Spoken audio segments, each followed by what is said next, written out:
In this video, we are going to talk about a process called logarithmic differentiation. And this is going to be used in a couple of different situations. One of them is for differentiating what I'm calling kind of complicated products, quotients, and powers. So in this situation, I would say that logarithmic differentiation can be helpful. So it's useful. It can perhaps make the problem a little bit easier for us. However, you could still do it without it. It might require a little more complexity and such, but it's still possible to do those. If they're products, quotients, and powers, we have rules for those. But the other situation that we're going to find ourselves looking at here is going to be situations that involve taking derivatives of forms where you have a function of x raised to another function of x. So x to the x, or 2x minus 1 raised to the sine x, or something along those lines. In this situation, it is required. We don't have a derivative rule that is going to allow us to take a derivative like that. So I'm going to kind of go through the steps while we take a look at a first example. So on these examples, we are going to, we'll just say we're going to find dy dx using this logarithmic differentiation. So logarithmic differentiation. All right, so let's take a look at a first example that's going to be of the first variety.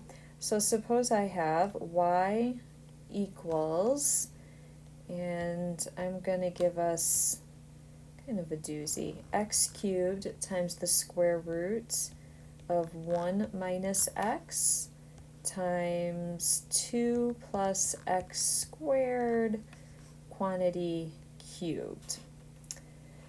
Now, could you certainly think of this as some sort of outermost product rule, and within that product rule, a chain rule, and within that chain rule, another product rule, and within that product rule, another chain rule? Sure. But we can make that process a little bit easier on ourselves if we follow these steps.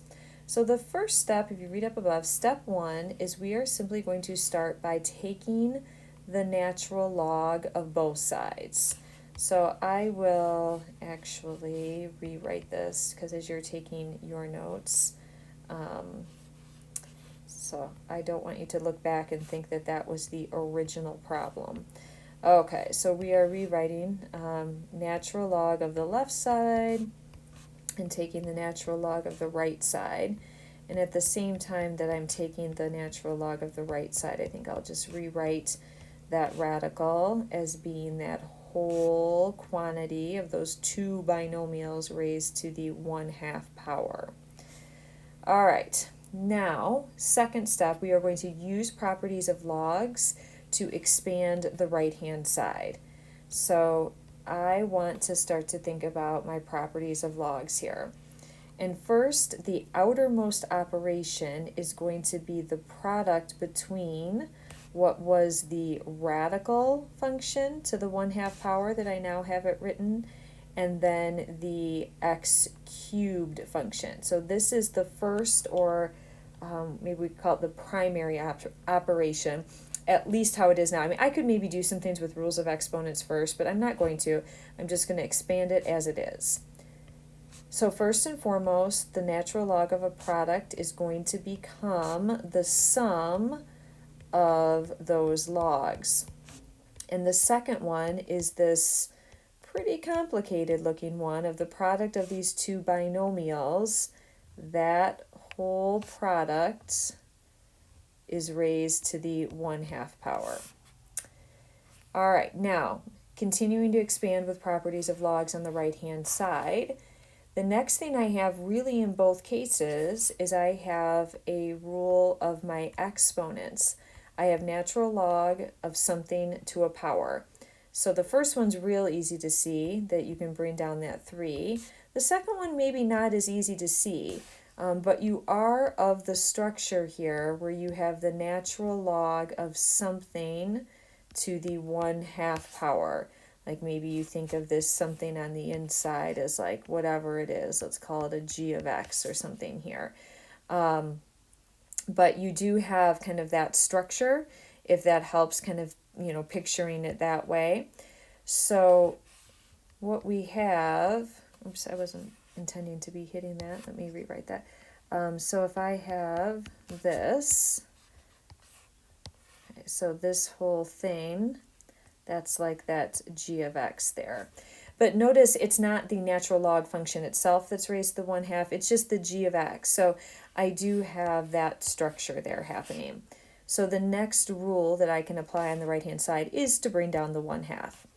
So I have 1/2 natural log of, again, this 1 minus x times the 2 plus x squared cubed. Now, the next operation that I have inside of these logs, and I didn't leave myself a lot of room, so I'm going to just give myself a smidge more room here. Now, the next primary operation is multiplication. Now, where I need to start to be careful is as I get ready to replace this whole, log expression here, if I'm going to replace this whole log, if I am replacing this whole log with a sum, that sum is going to need to go in a set of parentheses. So I've given us one, honestly, that's just a lot of good old review of working with properties of logs. So this is sort of a twofold situation on this example. So I am expanding that property that says that the log of a product is the sum of the logs.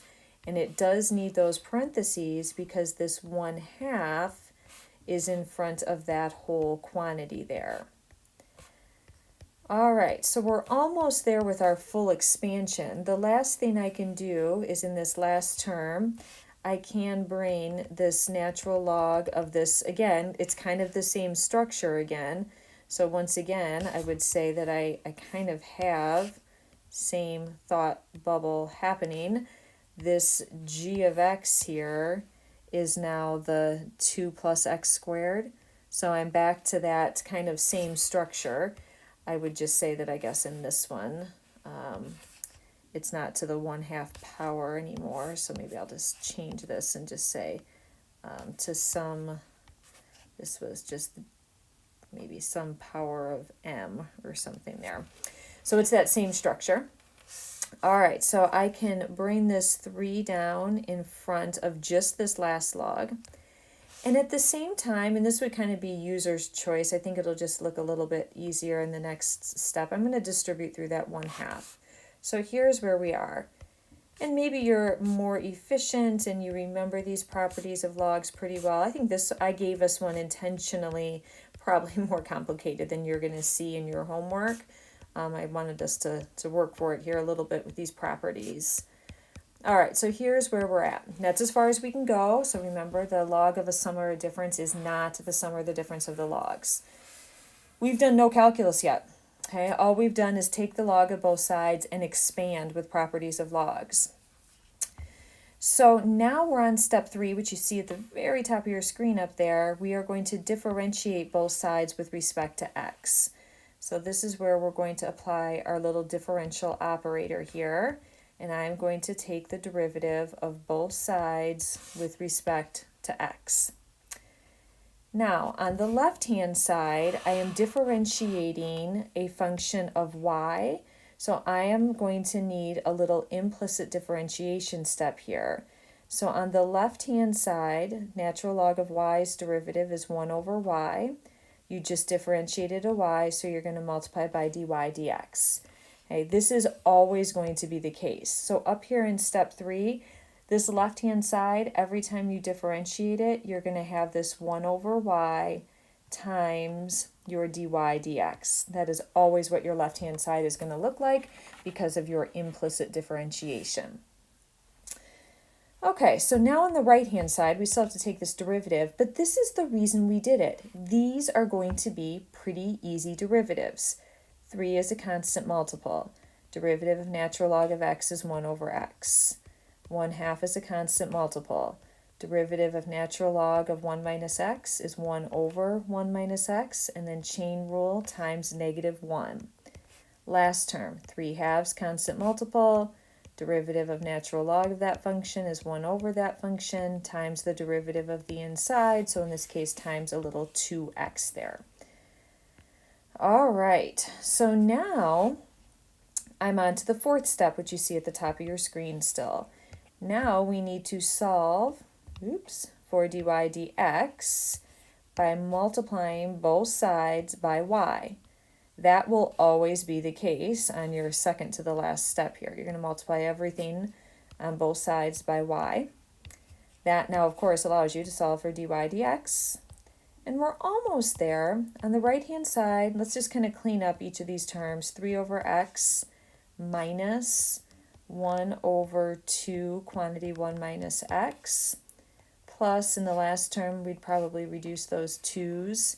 And my numerator then would be the monomial 3x, and then over 2 plus x squared, or x squared plus 2. And then the very last step, step 5, is replacing y, so we're going to get dy dx in terms of x. So we are going to replace y with what it was originally. And the very first line up there says y is x cubed times the square root of 1 minus x times 2 plus x squared cubed. So that is the replacement of the y.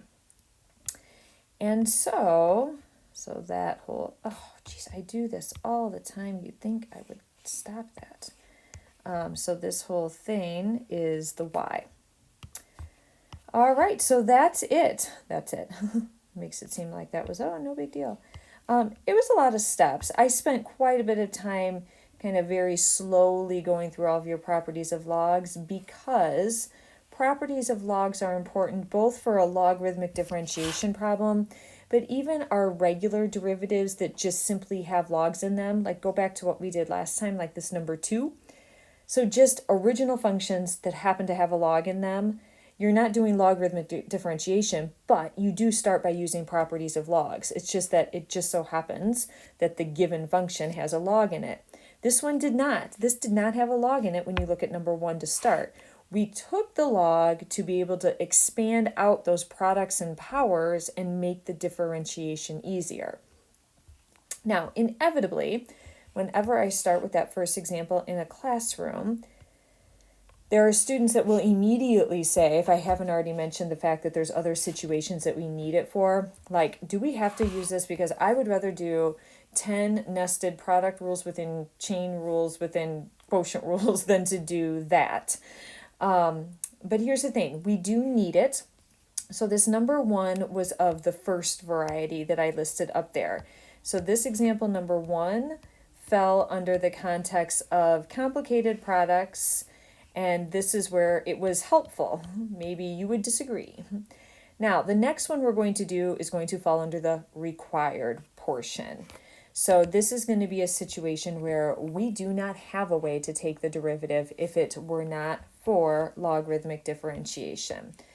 So this number 2 is going to be, I'll just highlight it because I had that one. This is the required type of example. All right, so let's say I have y equals the quantity of 3x minus 2 raised to the 4x. So before we jump into that, I want to sell you on something here first, and that's just the need for it. And let's look at a couple of simple examples. So let's just say first, let's just note something. If I gave you y equals x cubed, you certainly know that derivative because it's the power rule and it's just 3x squared, right? And then you could do chain rule versions of it. So what you know with the chain rule from this is you are going to know how to take derivatives of the form functions of x raised to the third power, because you are going to be able to say, oh, I could then just do a chain rule version of that. So you know how to take derivatives of functions of x to constant powers. You also know, suppose I gave you a different mini example. Suppose I gave you y equals 3 to the x. You know that derivative rule. That derivative rule is natural log of 3 times 3 to the x. So guess what?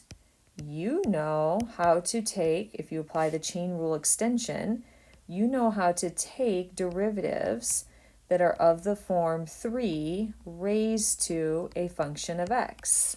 You could do that with chain rule. But what you do not know is how to take a derivative, and in its most basic form, what we don't know would be how to take a derivative if I just, let's say, gave you the most simple one, x to the x.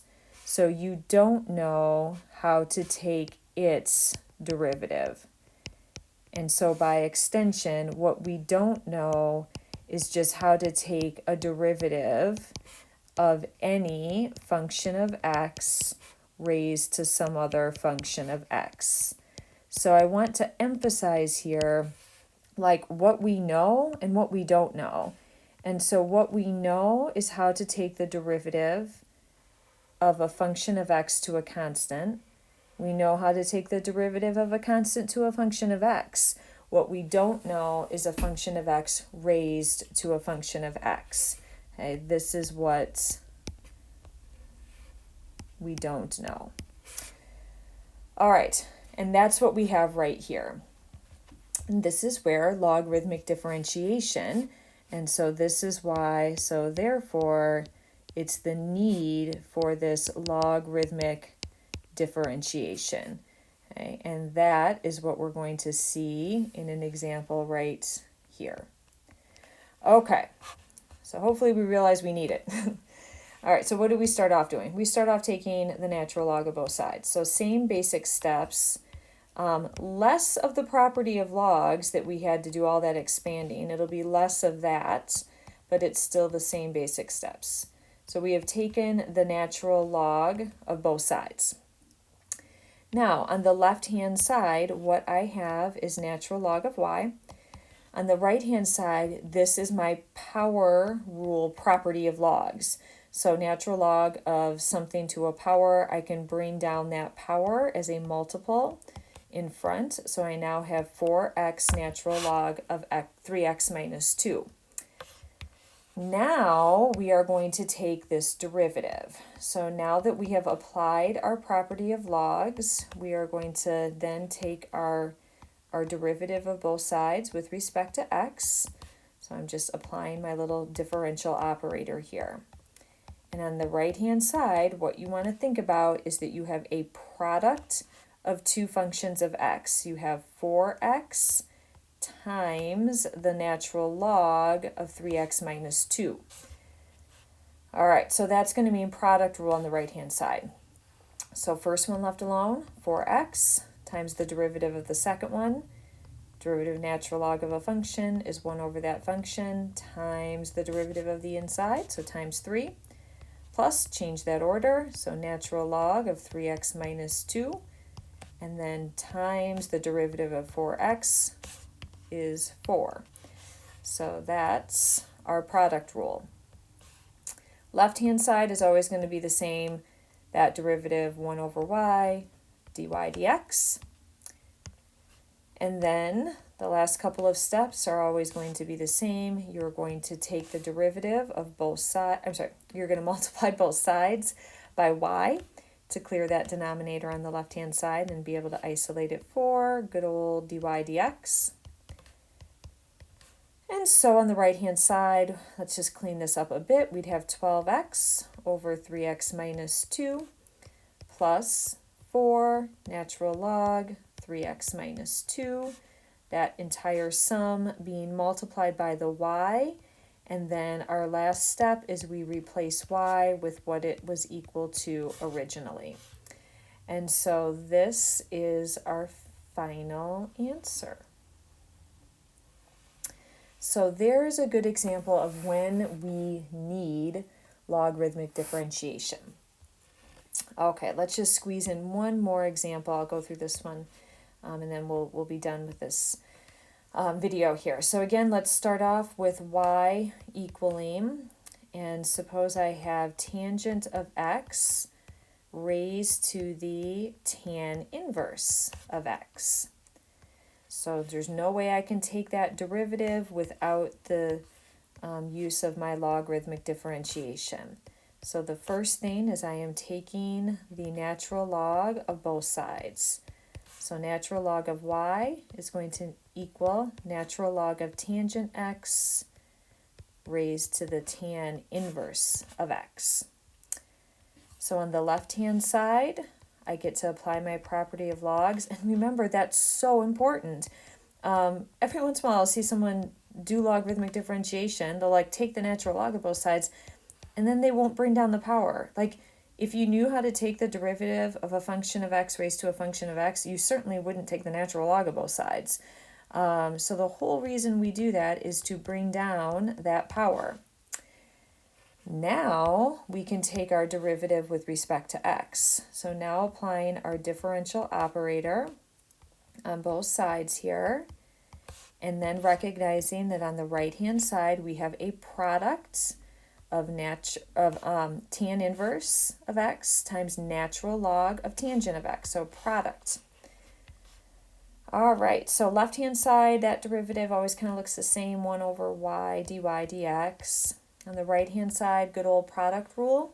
So let's take our tan inverse left alone times derivative of natural log of a function is going to be 1 over that function times derivative of tangent of x is secant squared of x, plus changing that order, the second function left alone, natural log of tangent x, and then times the derivative of arctan of x, or tan inverse, which is the 1 over 1 plus x squared.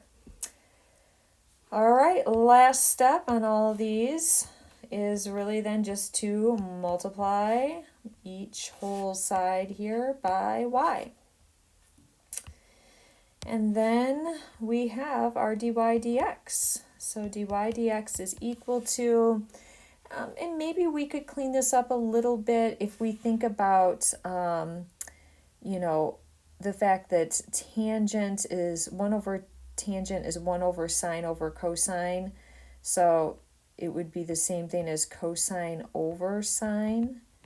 And then secant squared is 1 over cosine squared. We could reduce one of those if you were so inclined. I don't know if it's really necessary. We're not going to do much with this, so I think I'm just going to even leave it like it is in this one. I mean, maybe there's a little bit of cleaning up, but let's just leave this like it is. So let's just say, okay, here I am with my tan inverse of x times my secant squared of x all over tangent of x. And then my second term is my natural log of tangent of x all over 1 plus x squared.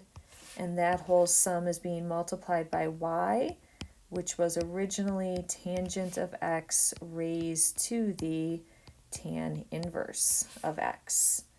And so there is a form, maybe not the best one, but there's a form for our final answer. All right, so that's it for this one. Next time we're going to come back and, yeah, it's power rule again. Now we're going to finally prove it for all real numbers. We've phased it in a little bit, and that's what we're going to look at next time, along with, I think I have one more little topic of, something with the limit definition of E to wrap up. So there's a couple other loose ends in this section.